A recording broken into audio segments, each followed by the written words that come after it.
Hi, everybody. Welcome to Office Hours. This is Alex, and my voice is a little rough, so I'm going to keep it quick. If you are in YouTube, you can look down and you can join the conversation if you'd like. If you are in Zoom, you could be a panelist if you'd like. You just have to get here early. We open the doors at 6, and we start the mic checks. Obviously, mine didn't go very well today.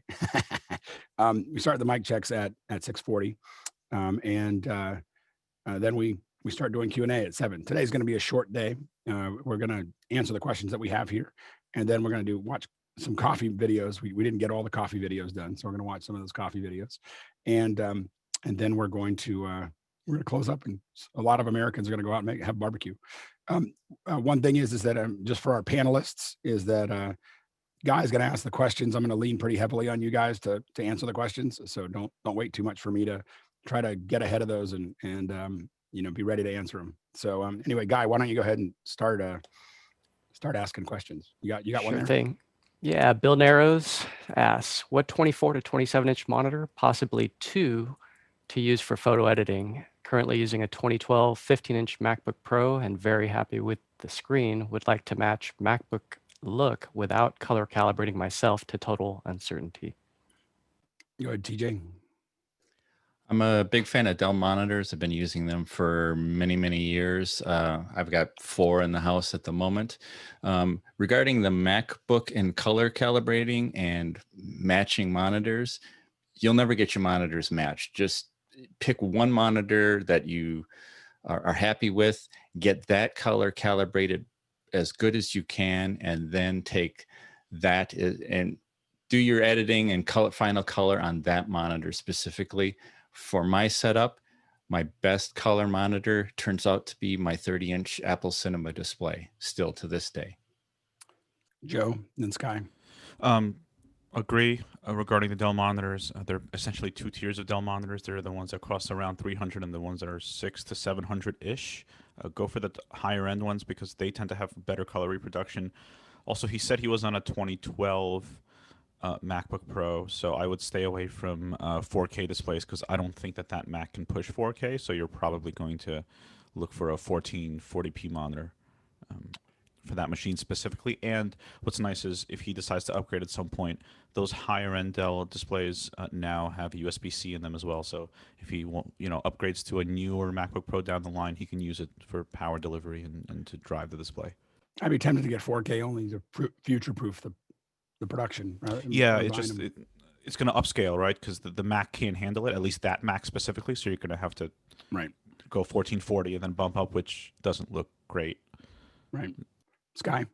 I'm curious about the little flip book that was shown yesterday that Mike showed on Friday about the $160 HDR version. I would also like to ask TJ, how do you turn that night mode, the color function? I'm on a 2019 MacBook Pro, and that when it changes the luminance or the colors to night and blues to yellows and all of that functionality. I never use that at all. I disable all of that color shifting stuff. That's what I guess I'm asking, but I'll ask it later. Thank you. Garrick, and then Lawrence. I would. Dell monitors are great. I think, there's been some great advice, but one thing I wanted to throw in there is spend some time learning how to read color values, your RGB values in Photoshop or whatever editing program you're using, because ultimately that's going to be, your scope, so to speak, that's really going to tell you if you have your skin tones correct or if you have your red values or black values correct, and kind of learn to read those numbers and go by those numbers, because that's going to give you the most accurate color. Go ahead, Lawrence. So plus one of the Dells. I could also recommend the LG Ultrafine 4K, and there is a 5K model as well. These are the only 2 monitors that Apple sells themselves on their store, so they're very good. They're a little pricey, but I can highly recommend those. Go ahead, TJ. One other thing, when you're editing for print, most reputable print places will have a soft proofing profile that you can load into Photoshop, and then you take that and you set that as your on Photoshop. You set that as a soft proof. You compare your print to that and you find which soft proof works, and then you can really get pretty darn close looking on your monitor what the actual print will look like. I I own a lot of Dells. Probably, I don't know, 15 or 20 of them. We've kind of standardized on them, so I think that we're very close as a group. They have some latency issues if you're looking at video, so they're 2 or 3 frames off. So you just got to know that. Also, the general rules I have, I don't consider any of these monitors color accurate, so I just buy I buy a lot of them, so I buy the cheaper ones. I like using spiders to calibrate monitors if I'm going to try to calibrate any monitor. Yeah, Spider, you can 5 Elite or 4 Elite or Spider 5 or 4. But the spiders are great at getting you pretty darn close, as close as you're going to get, easily. The big things with monitors for me is if it doesn't have a C13 input, I won't buy it, because I bought ones over the years. The C13 is the standard plug that goes into the back of your computer and back of most of your professional devices. I won't buy a monitor with an external wall wart, because then I have to deal with it and I can't just go buy another thing. So I won't buy one without a C13 input. Second thing I won't buy a monitor without is a Visa mount on the back. Yeah, there's the C13. TJ showing it and run right now. That's a C13. It's not, I'll say this over and over again, this is not an IEC cable. They're all IEC cables. The specific IEC cable is it is an IEC cable, but that's like saying human. It's not like saying exactly which one. So it's you want to get a C13 Visa mount on the back. Those are 4K. I get 4K everything just because I use it for splits. So anyway, go ahead. Next question. Hey, Mitchell's asked, hey, Victor, please, can you tell us how your automated switching experiment with QLab went? Missed the show, but want to hear if the cameras changed to match the songs the way that you wanted them to. Thanks. What's the term that we use around here? Fire, garbage dump, fire. It was great for the first 2 songs, and then the license kicked in on QLab without me knowing. It had never happened during rehearsal, and my audio stopped working, and I couldn't recover, and so I had to apologize to the 12 people listening, which was fine. And this is how we learned. So now I need to decide if I'm going to buy a license. That's all. Yeah. Great. I posted the video of the 2 songs. I edited it and posted that video. But thanks for asking. Go ahead, Mickey. Yeah, sorry, Victor. Yeah, what happened? Because I've played around with QLab and actually used the free version on like some very, very simple shows, and like it didn't conk out in the middle. I think the licensing just limits what you are able to do, especially like when it comes to audio in terms of routing. Yeah, all I was doing was using it basically to, switch the switcher. That's really the only function that it was doing. And for whatever reason, it wasn't doing that at all. And then somehow the audio cut out. Maybe it was related to that or not. And then when I reopened QLab, it gave me a warning saying, following errors, license required. And so that's really all I know. I mean, I'm literally brand new to QLab, so that's all I know.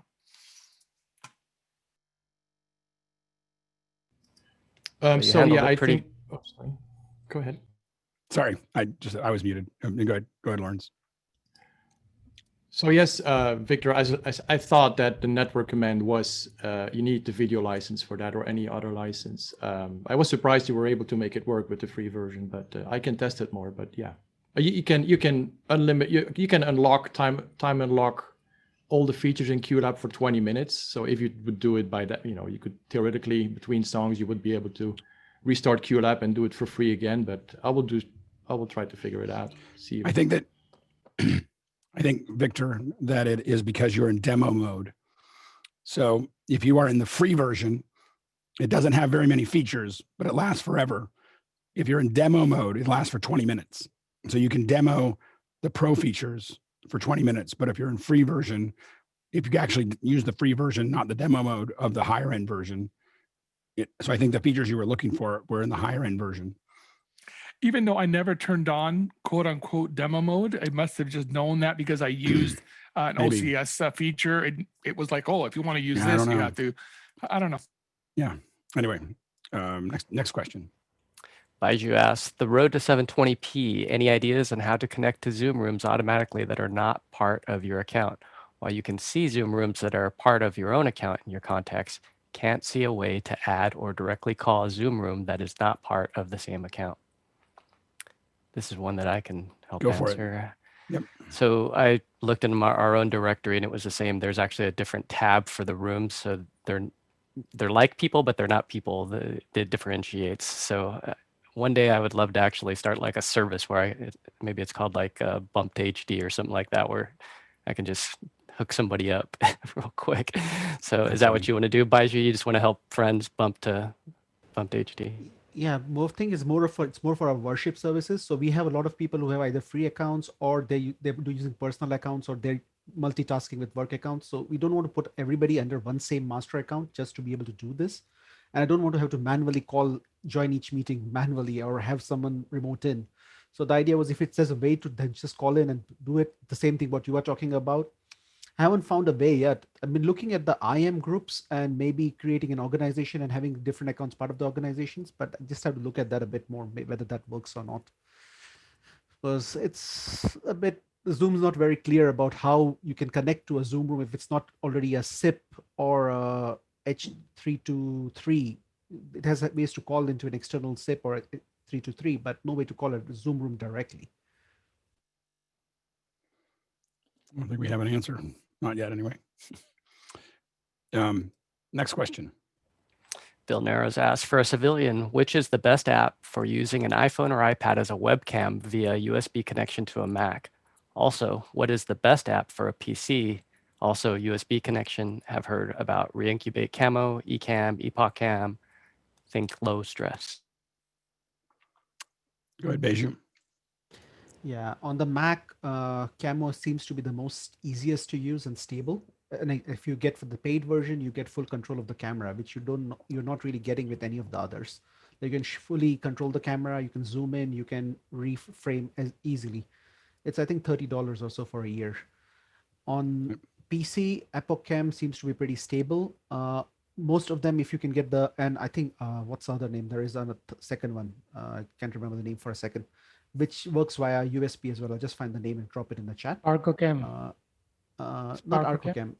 No, SparkoCam works with the DSLR or mirrorless. This works with a phone. It's Ira something. I'll just find it. I just saw it 2 days ago. I just need to find it again.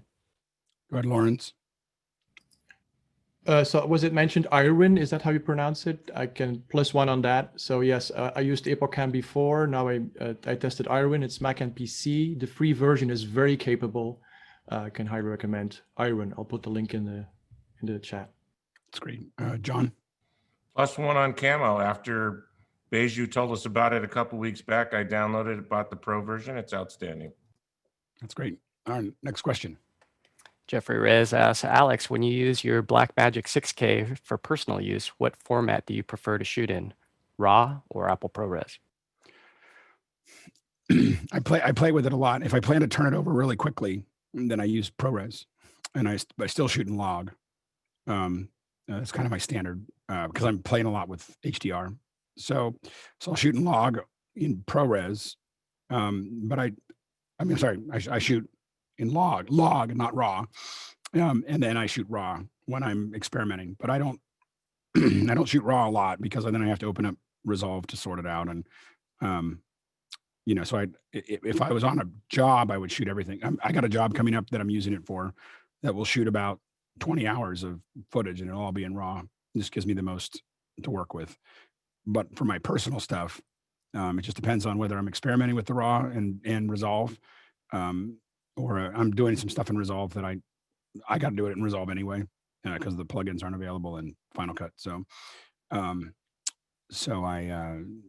I'm just doing like my kid stuff with the McDubbies or whatever, I'll do it all in 4K ProRes log. Go ahead, Stuart. Under what conditions would you swap over to using the opposite to film gamma setting in BMD? I can't think of what it's called, where it's like ENG color space. Rec 709. Yeah, I would never use that. I mean, you can use it as a LUT to look at it. I mean, I would never shoot in 709. That'd be a waste of time. I I can I can correct it to 709 somewhere else, but it's kind of like shooting in Rec 709 and burning it in that way is kind of like taking pictures with JPEGs, which I don't do very much either. You know, like you take pictures with RAW for anything that matters. You know, if it doesn't matter to you, then shoot it in 709. But otherwise, I want to shoot it in log. I even consider PQ to be, you know, that's already crunching the file. So I generally want to shoot in log no matter what. And even for personal, I shoot in log because it builds my skill set. You know, like when you want to get good at something, you just do it all the time. And I tell my kids that all the time. And I'm like, how do you get good at something? Practice, practice, practice. And so I try to use the things that like, I have I got a site survey today.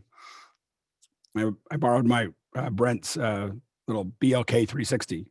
Do I need to do LiDAR on a house that I'm going to shoot in? No, but I'll come up with a bunch of things that I didn't think of. And, you know, I'll learn, you know, from doing it. Go ahead, Stuart. I know from shooting with guys who've got Blackmagic cameras, I can very easily match my Scion to them in post. But the one time that I find that I do use Rec 709 or the video gamma on the Scion is when doing stuff for ENG. Are broadcasters in the US still asking for stuff in 709? Yeah. Yeah, they're in a sinking ship. They don't have money to upgrade. No, they're never gonna.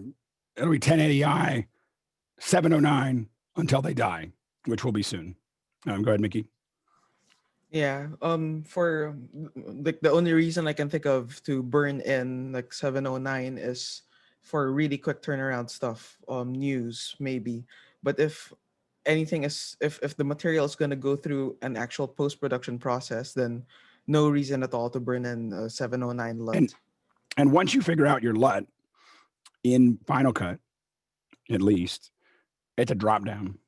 Like, you know, you just drop your footage in, drop down, make a subtle correction, and you're done. It doesn't really slow much down it's a bigger file. So that'd be the one thing. Go ahead, John. I think you just answered my question. I was wondering if you were shooting log and then bringing that into Resolve to color correct, but you're doing it in Final Cut. For a lot of my footage, I'm doing it in Final Cut. For some of my HDR stuff, I'm doing it in Resolve because the tools that I need are not available in Final Cut. So there's but for the standard run of the mill stuff, I'm doing it in Final Cut. Final Cut's still pretty limited in its HDR solutions, even with the upgrade. Go ahead, next question. Stuart Fairweather says, with the differences between original sound and Zoom's processing, did anyone note the audio cleanup in the NVIDIA 30 series announcement presentation? I don't think that's new. I think that Leland showed it. I think the RTX has had it for a while. So the RTX boards have it built in. So yeah, it looks cool. Leland showed it. It looked pretty cool. Maybe a month or two ago. Next question. Hasmuk says, outside of screen sharing with ATEM MP Mini Pro, how would one stream a video, let's say on an iPad connected to ATEM via HDMI dongle? Go ahead, Mickey. Yeah, if this is for just like video playout, I would suggest going more for a solution like either MITI or, as what we were talking about earlier, QLab, just because you have more control of the playback than using an iPad for it. You could also use Keynote. I mean, for something cheap and fast, you know, Keynote will format HDMI out like as soon as you launch into it. You just have to know where your videos are, and your ability to stop and start won't be as good. So you may want it to end into a black slate. So video, black slate, video, black slate, and let it go into that. It might be a couple extra little taps, you know, swipes or whatever to get it to go.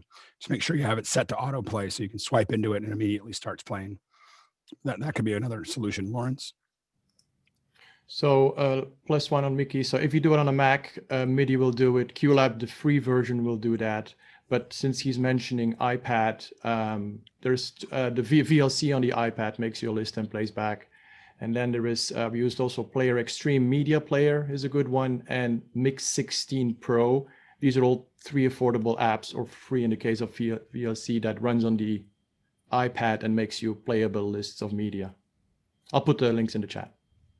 I actually have a VLC question for Colin. So I tried I didn't think I could pull something from YouTube and save it out on VLC. I could get the video to pop up in VLC, but I don't have any way to save it. Yeah, the way that works is you need to go to you play it through, and then click on the info window. At the bottom of the info window, it'll give you the source URL where you can download the entire thing. Got it. Okay, thanks. I couldn't figure it out. All right, but it's a caching. There's a caching behavior there. Yep. So if you don't play it through, or at least start it, it won't. That field will remain empty. Which I haven't quite worked that out. How much you need to play to get the field to populate? More than half. More than half. Okay. There you go. Very good. TJ and then Hosmuk. If you're looking to download a video off of YouTube, Downy is a fantastic program. And that's on the Mac? Yes, Mac only. Yep. Go ahead, Hosmuk. With all the solutions given, if I'm playing the video on the iPad through the ATEM Mini, the quality of the video on the webinar, should I be worried about that at all? Go ahead, Mickey. Yeah, what the attendees see would be the resolution that say exactly the same as in office hours, which would be 640 by 480 or whatever it is. Yeah, it won't be a great resolution, but it's gonna play at a proper frame rate for video. Good. I'll go ahead, Guy. Yeah, I had to do this yesterday, and I was nervous because I was just doing it with the iPad, and I was like, oh man, I didn't even think if somebody calls in the middle of play out that it might, or sends a text, because it was broadcasting to our church in front of a bunch of people. And it played through fine, but there was that nervousness of I forgot to turn off, cellular connections and might get an interrupt. But what I did was I have YouTube Red, so for $9 or whatever, you get rid of the commercials. I hit download, so you have a download, so it wasn't actually having to fetch it over the internet. So I wasn't worried about smooth playback, because that's the thing that you need to worry about if you are going to play YouTube directly. And it does connect via AirPlay. So it even though it's an HDMI cable, it'll say connected via AirPlay, and it'll take it full screen. So it actually looks gorgeous going into the ATEM Mini. It looked really, really nice. And I used the Zoom room to bump up the service to 720. So it looked really good to the attendee. Everybody was happy. In fact, I got a little promotion. I'm now the broadcast specialist for our church. I just got volunteered yesterday. Pretty soon you'll be head of media at the church. Yeah, that's where this goes. And then you don't have any time. All right. Next question. Hasmuk asks, why do panelists change their audio chain? I am too nervous to make any changes to my audio chain. Some panelists seem to make changes in their chain often. Why? Go ahead, Paul, and then Stuart, and then Jeffrey. Yeah, I just want to, I'm learning here, and I want to try as many things as possible and see what works, what doesn't work. And I get too rigid with my audio chain.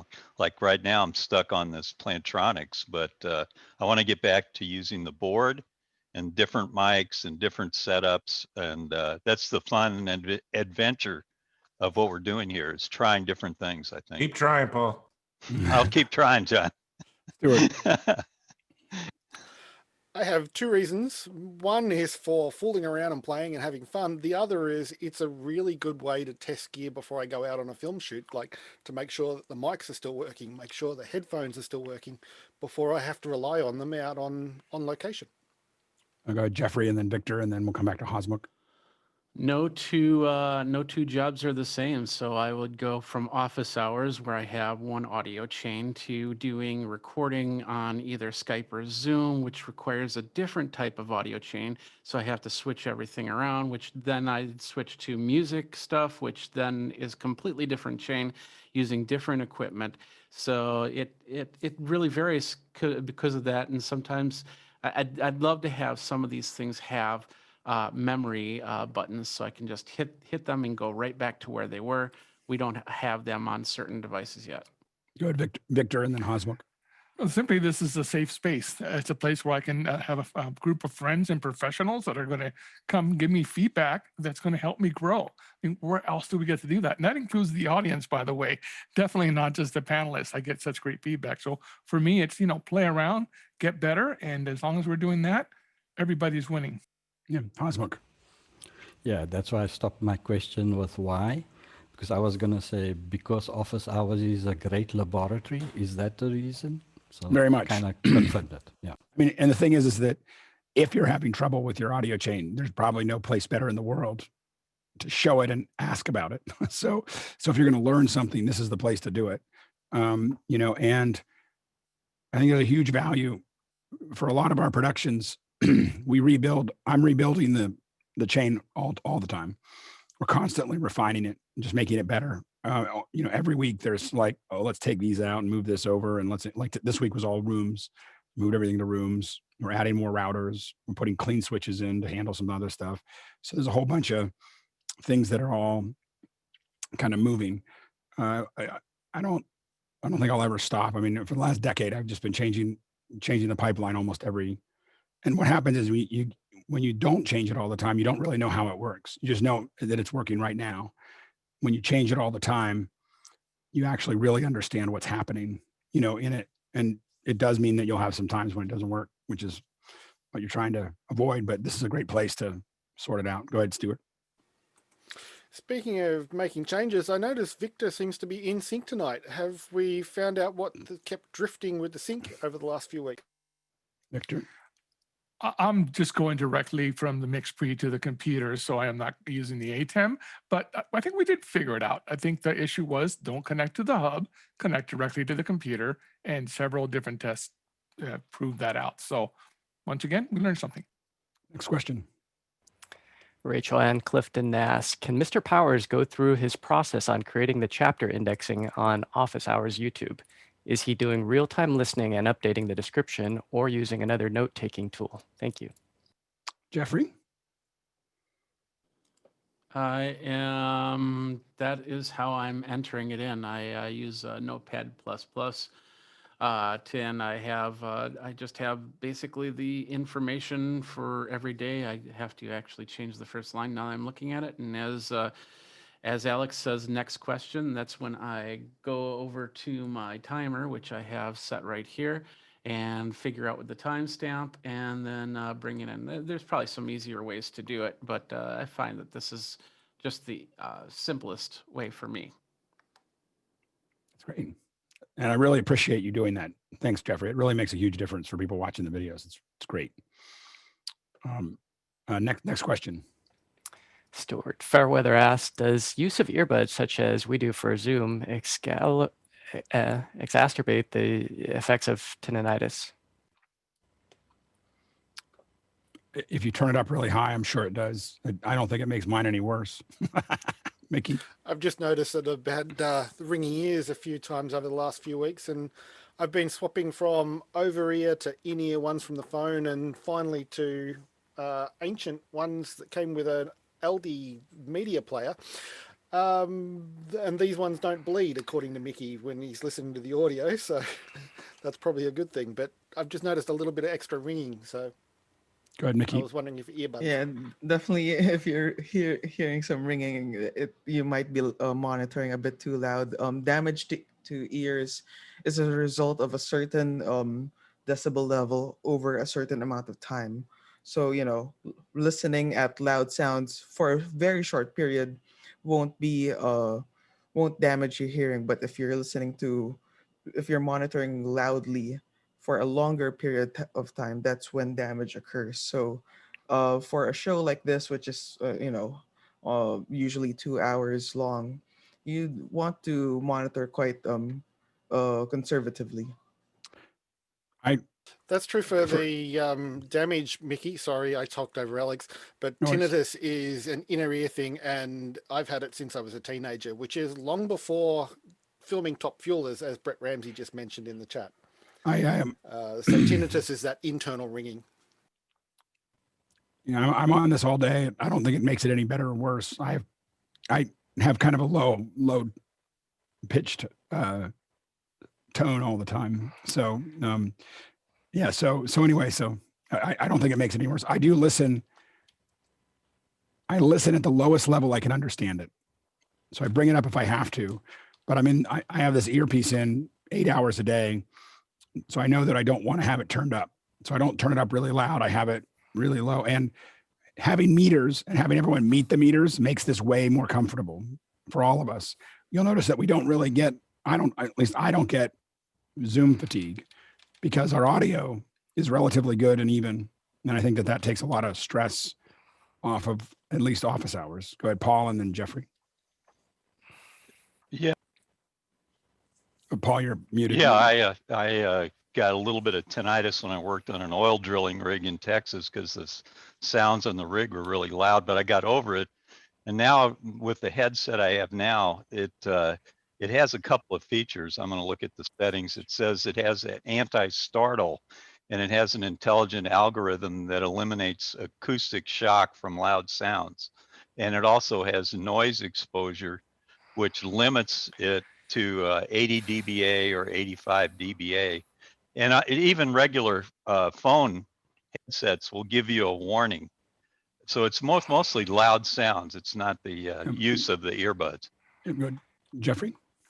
And then Couple things to think in mind. I'm a drummer, so I've kind of lost a lot of my hearing.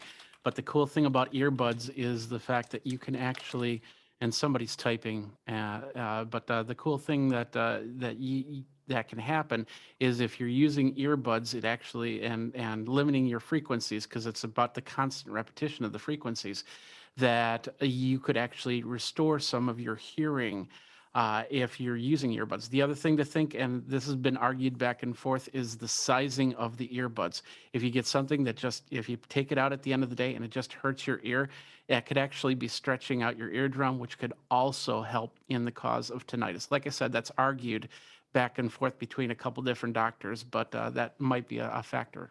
Go ahead, Joe.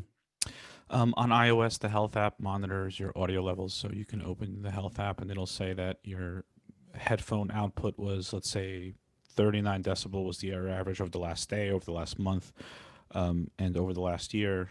And in the case of like Jeffrey, if you're drumming or if you're just exposed to a lot of noise just outside and you have an Apple Watch, you can set it to alert you if it reaches a certain decibel level. I don't remember what it is, 80, 90, 70, I don't remember exactly, but that's another option. And they also have a monitor. Like one of the complications on the watch can be a dB monitor. I don't know how accurate it is, but it'll actually show you levels in real time as to how loud your environment is. I know it's not the same as sitting in front of a computer with your headphones on Zoom, but just in general, as far as preventing tinnitus in the first place is concerned, that can be pretty helpful.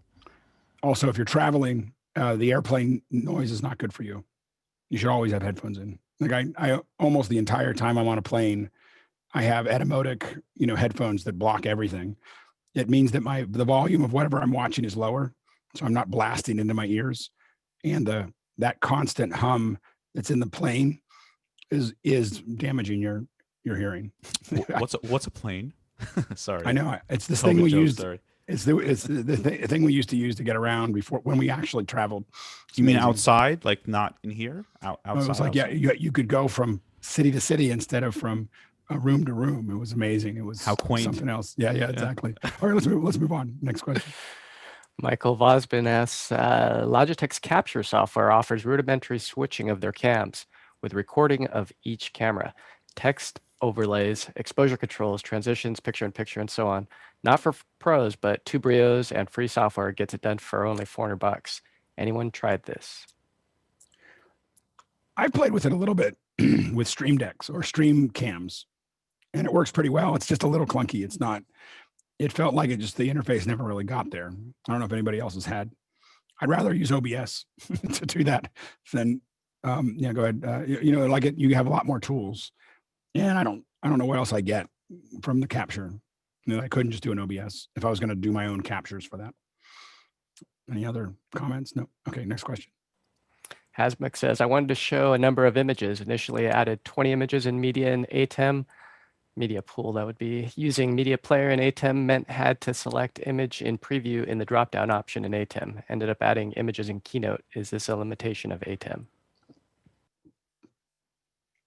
I mean, you can keep on dragging them from the media pools. If you're on like image one, you can just drag them into the media pool and they'll just show up. But Keynote's probably easier if you just want to have something that goes forward. There's no way to just key forward without scripting. Keynote would be the easiest way to do that. Any other? Oh, go ahead, Lawrence. So yeah, there's a limitation of the 20. I'm using the media pool. I ingest all the other images through other sources, but the media pool is still very useful if you want the full transparency support with alpha channels. These are harder to achieve than if you come from a computer, you need two sources to make that happen. So I'm almost exclusively use the media pool for full transparency alpha images. And then that's quite limited. Great point. In my case. Yep. Next question. Ken Jones asks, any ideas on the best, that is to say cheapest working app to clean up the output of an iPad to HDMI feed?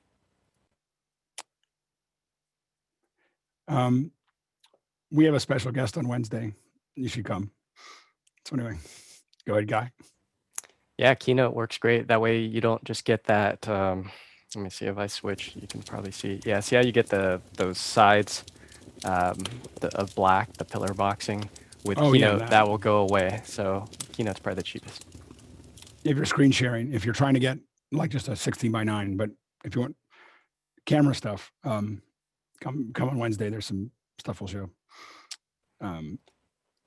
Next question. Sky Gleason asks, on a MacBook Pro 2019 system preferences in the display feature, what display profile do you use for best color correction purposes using the laptop screen? Also, the night shift tab can change from less warm to more warm, even if turned off. Joe? I think there's one called Color LCD, which is the factory calibration that you get out of the box. If you're worried about being accurate, well, TJ mentioned this earlier, but turn off all of that, like night shift, true tone, turn all of that off if you're worried about accuracy, and use the color utility in Mac OS to do at least some kind of calibration. If you're worried about being color accurate, I wouldn't go with any out-of-the-box profile. I would calibrate it to that specific panel, because even across the same laptop, across the same line, each panel will have its own quirks. So I would just go through, at the very least, the basic stuff and turn off any kind of color temperature shifting if you can. That's what threw me. Even when I hit night shift, there's no way to turn it off, so to speak. So I just wank the slider to less warm, and I got more blue. Take it to the right, and everything turns orange. So on both screens. Chances of getting a really accurate monitor without something like a spider is very low. Yeah. Yep. And then remember that you have to do it in the lighting environment that you work in. You know, like you can't, if it's changing, it's not accurate anymore. Go ahead, TJ. Or not? Okay, go ahead. Last question. Kyle Hammond asks, speaking of meters, is there a way to use the iPad into the ATEM to add a meter at the beginning of a meeting? I'm going into with other participants. What did you do there, Guy? Sounds like dumpster fire is on there, Guy. That was the Wingman app, and I'm just taking a return back into it. That's funny. Yeah, you if you have a USB or mix pre and a Wingman, you're set. Yeah, I don't know of a way to do it with the iPad though. Outside of that. All right, so coffee. Are you guys ready? We'll come back to any other questions if they show up during the coffee, but let's go ahead and jump into coffee here. Hold on, stand by.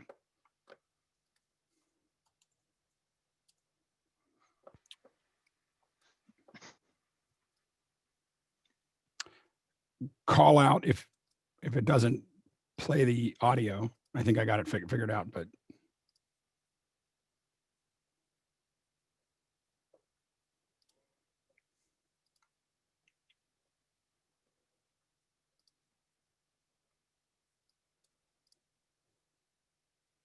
Hello, sir. Have you heard that tea's the most drunk beverage in the world and are eager to try a cup?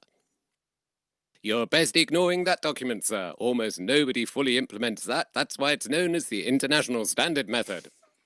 There are many successful ways of making tea in the world, but all of them will agree you need at least two things: hot water and tea leaves.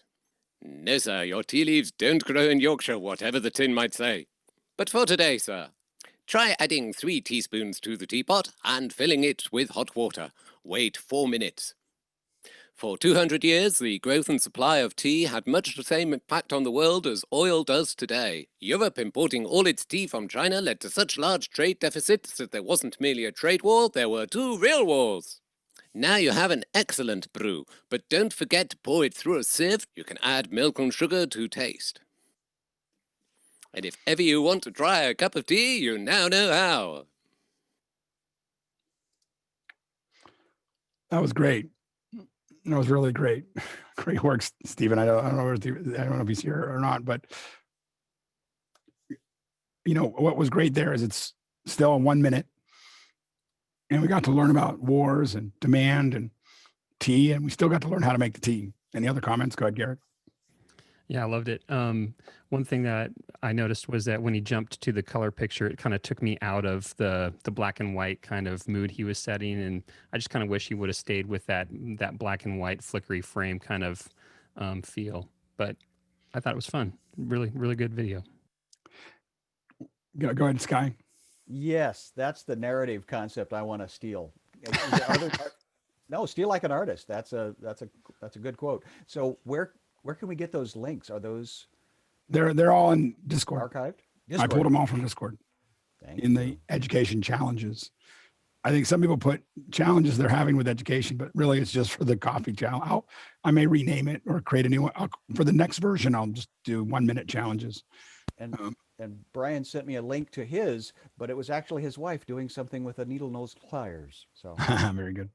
Anyway, yeah, the only thing I wanted gate weave when it was like in that, I wanted a little like, just really, really subtle, but fantastic video. All right, now let's go to the next one.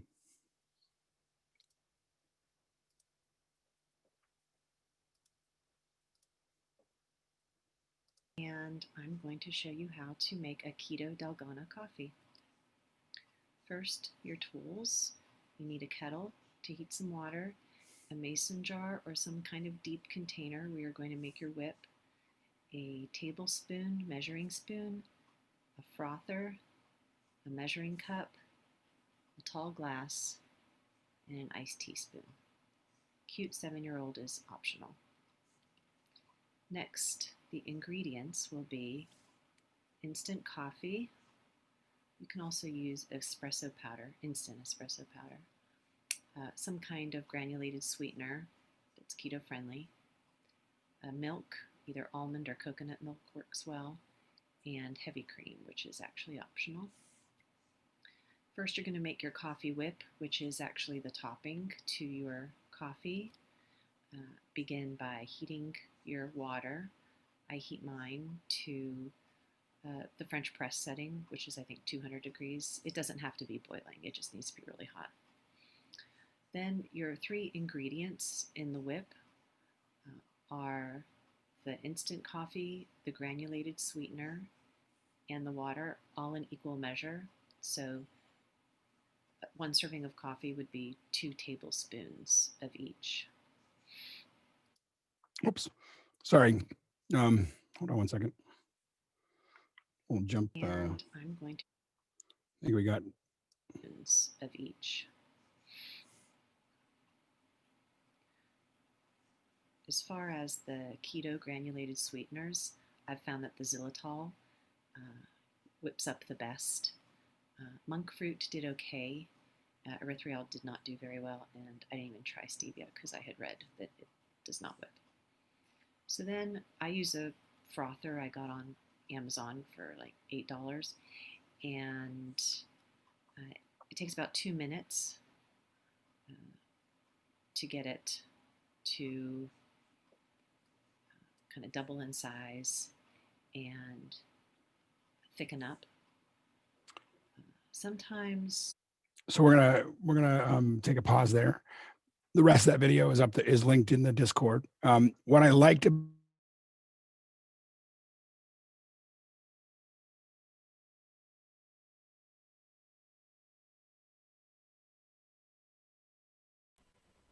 think we got a frozen Alex there. We'll never know what he liked. Alex took a pause as he suggested. He stopped apparently. working. Must have been freeze-dried coffee. I think his throat needs a rest. Oh, any thoughts on that video? Yeah, my thought was, right, the problem with making a video like that is you're one person with a camera on a tripod. How do you overcome that? Maybe some people have some ideas. I tried to do it with the blogger camera and holding the camera in one hand and then trying to do a coffee demo with the other hand. It's hard. So are there any innovative ways to overcome that dilemma? Joe, you want to take it? Oh, yeah, I was just going to say, when the last 30 or so seconds that we watched, at least I haven't seen the whole video, my eyes kept darting back and forth between the video itself on the right and all of that text on the left. And I was like, wait, there's just a lot to read here. It's kind of like what Alex was saying ages ago about if you're going to give a presentation, if you're going to show slides, show as little text at the same time, or at a time, excuse me, as possible. Because I kept going like, am I supposed to read or am I supposed to watch? I can't really do both at the same time. I also had an issue with the audio level.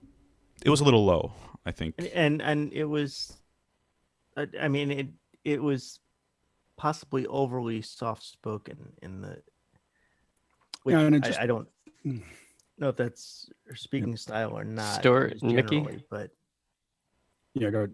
Yeah, going to what you asked, Guy, the answer is actually B-roll. Film the whole thing, then go back and watch your footage and do the whole thing again with a camera doing close-ups, and then just cut in the B-roll of the close-ups at the right time. And it just that change of angle will keep the viewer a lot more interested. The other thing is pacing and using the voice for the voiceover. Like when we're listening to Courtney or when we're listening to Bill, there's a lot of different pacing in the voice that keeps people interested in the way they stress the words and what have you. That's good things to start with. But one thing I will say is that congratulations to Tanya. That's all using Keynote, right? So that's a Keynote slide deck. And for teachers to think about that, being able to put step by step into it and use that as a step, going through that, I think was a really interesting way of doing that. Go ahead, Sky. Also, a female voice is a part of the elements that you're using, and that she pointed out now I'm frozen. A 7-year-old is optional, is humor. I love the whole aspect of humor, and W.C. Fields' comment is, never perform with kids or animals because they will upstage you every time. That's why Doug Ferguson, Doug, when he makes his and his cat, it's gonna win the show. Go ahead, John. Yeah, it was in Keynote, and I would have liked to have the reveal the words. So rather than have the whole thing there where I read ahead as the various items that she put out, and in Keynote, it would have been easy to do either with a magic move or just the reveal feature.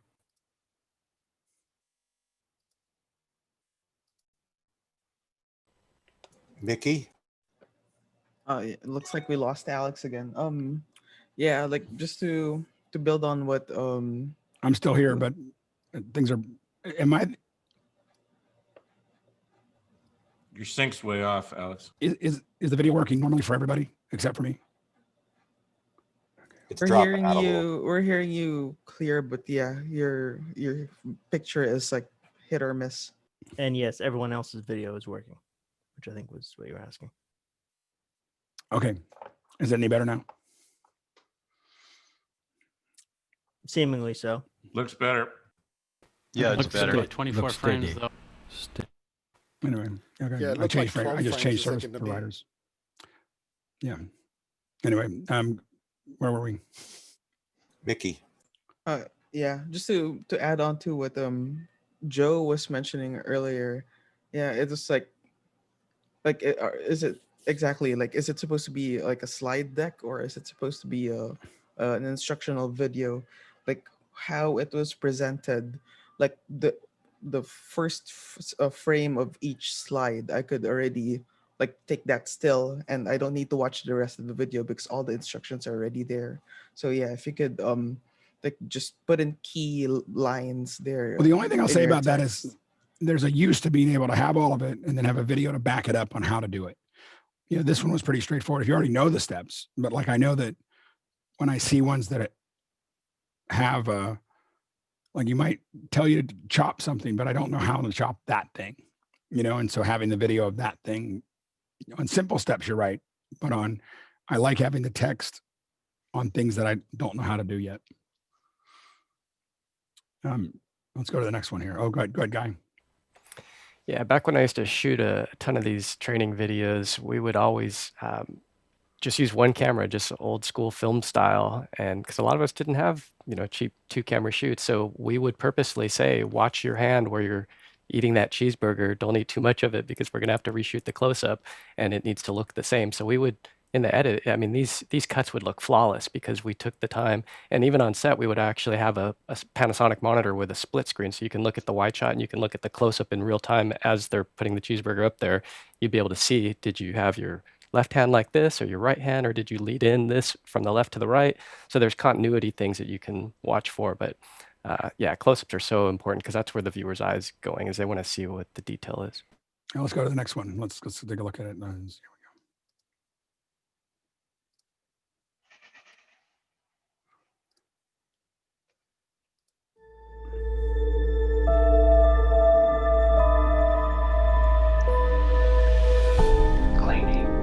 Latte cup.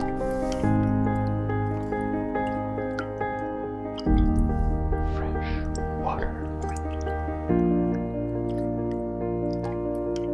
My cup runneth over.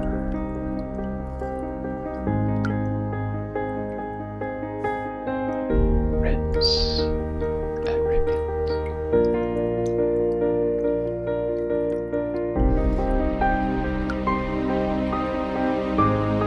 So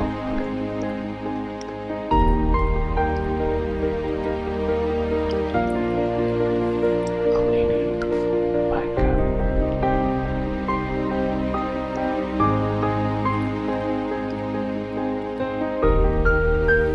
Still cleaning my cup.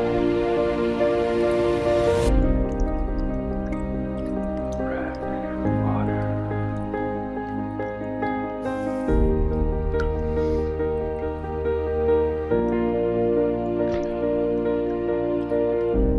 So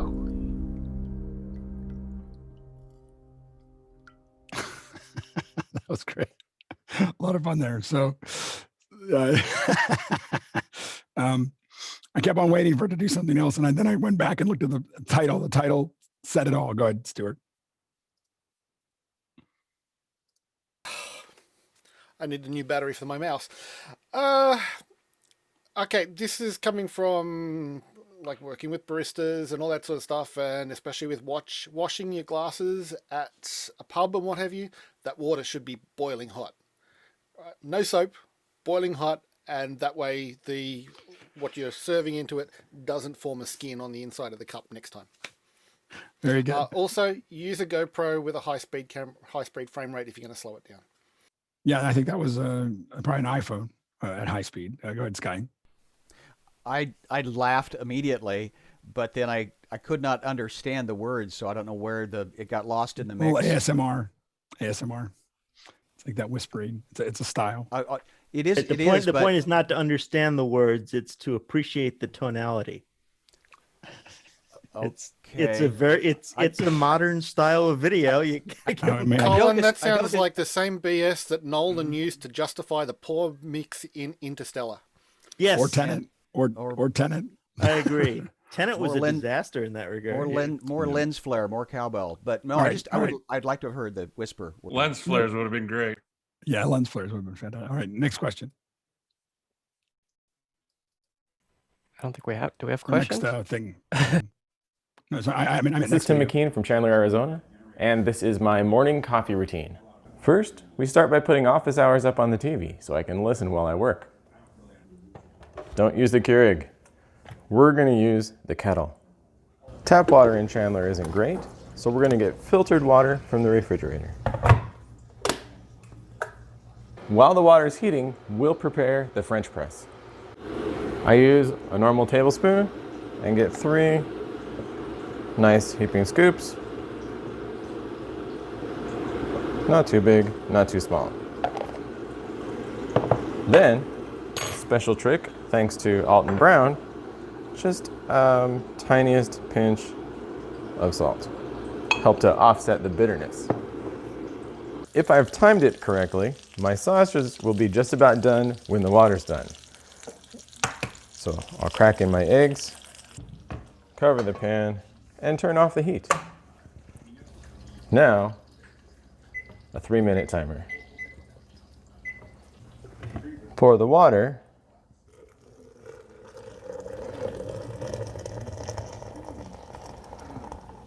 Up to the 24-ounce mark, and cover.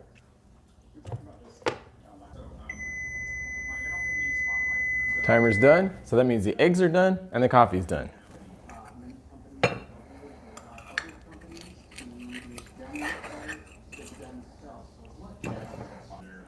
Press the coffee and pour.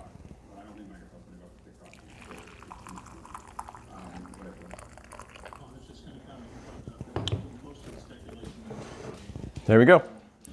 Breakfast and coffee routine. Yeah, that was great. I thought it was funny that we're just being teased with cookies the whole time. Like cookies just sitting there. That's the best part. Like just sitting there, just like I'm not gonna even talk about the fact that I got a whole bunch of cookies. Good yeah, I have to get the cookie. I mean, I looked at that. As I said, I fixated on the cookie, and I want him to eat the eggs with the cookie. Yeah, exactly. Good, John. +2 on the cookies. That's all my eyes looked at. I think it's an interesting bifurcation of the original goal was how to make coffee and how literal the educators took that as an approach versus the production guys that add more artistic value. Go ahead, Jeffrey, and then Paul. Yeah, that was, I saw the cookies too, and now I want cookies. But the bigger thing was the audio. It just, it was just using the phone audio, and you could definitely hear that. But hearing it from an in-ear, it kind of did have a little bit of boom.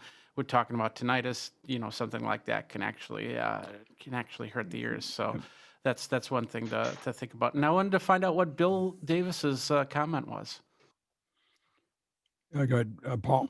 Yeah, I just love the multitasking aspect that the guy had his eggs and stuff ready, and he used his microwave for the timer, and I thought he could have built more on the multitasking aspect. He could have really ran with that, All right, Joe. 2 things. One is, oh, my autofocus is off, which is going to be hypocritical because of what I'm about to say. One is I'm glad that I didn't watch that on an empty stomach, and 2, during the During the video, the autofocus, ironically enough, seemed to kind of go back and forth a little bit, and that took me out of the video. I don't know if you guys noticed that as well, but especially the scene where he was adding the salt to the coffee. I just saw a lot of like what looked like a DSLR almost, like kind of doing this. You know what I mean? Like when the lens tries to autofocus, you can see the focal length kind of. It looks like the focal length is going back and forth a little bit, and I noticed that. So maybe setting it to manual focus and just leaving it there per scene could have helped. Lawrence. I really liked the audio quality of the video when he was pouring the coffee at the end. It was really engaging. But I think he wore a lavalier. I saw one. So that's awesome that he put the effort in it to, edit good audio. Good, Mickey. Yeah. Also on the audio end of things, though, like when he was putting the coffee grounds in the press, we could hear the water boiling in the background, which was kind of distracting for me. I know, like, in real life that would happen like at the same time, but for the sake of the production, I would have turned off the kettle while I was speaking, just so that we don't have the noise in the background. And same deal with like office hours playing in the background. That's kind of distracting for me as well. I will say that the second round of this is much rougher than the first round. In the first round, I just if you look at the one from the first one time, you guys got up easy. The team is much more now like ready to go. All right, go, Sky. No, this is a safe space, as Victor said. This is awesome. Good.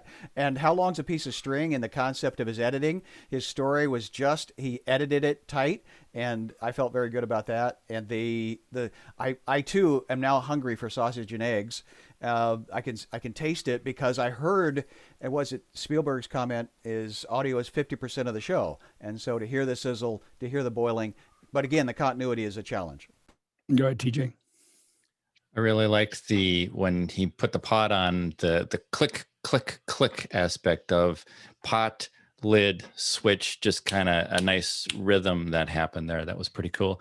And one critique, the shot of the clock at the end when the timer went off was kind of offset. But was it on purpose? Anyway, go ahead, Brian. I just wanted to know if the salt was kosher, because that's what Alton Brown would have done. There you go. Yeah, I think that the thing that slows me down sometimes on training is worrying about every step being vetted so that I don't get feedback about it. You know, like you think about how to do it. Like for me, a metal fork on nonstick made me just go, no, you know, so that was my only little response to that was so, but I realized in what slows me down in doing training sometimes is that I want to make sure that every step I say doesn't have any, you know, like thing, you know, like that I did something that would cause reactions. There we go, TJ. You notice that pan's not really nonstick that much anymore. Right. My wife has no sensitivity to that. So I think it's a constant discussion about my pans and her pans, because my pans are expensive and I really don't want her to use them because she doesn't follow that rule. So anyway, Use cast iron. Yeah, I have some of those too. All right. I think we're going to go a little short today. I think did we stack up any other questions? Did I miss some questions here? We got a couple. Let's go ahead and just go through these. We're going to lock it up and then we'll here. Let's Alex, while you're doing that, if I could point out for people doing cooking, Pyrex is no longer borosilicate glass, so do be careful with that if you're transferring things from a hot oven to a fridge or vice versa. They're now made with just regular glass, so they can explode. But the old Pyrex stuff, the ancient stuff, is beautiful to cook in, especially if you're doing soups. Let's see here. So a couple of questions real quick. Go ahead, Guy. Why don't you go ahead and ask? Paul Wallace asks, what do you do if you spill coffee on your keyboard? Unplug it very fast. That's the number one thing, is get power out of it. And then pull off all the keys. And you'll in the dishwasher. Yeah. Go ahead, Garrett. Yeah. Unplug it and pour stuff out. I was just saying, turn it upside down. Yeah, Real quick. Sky. There's something about rice. You put it in with rice, and the rice will suck the moisture out of electronics. Yeah, you can. It sometimes works. Yep. Go ahead. Next question.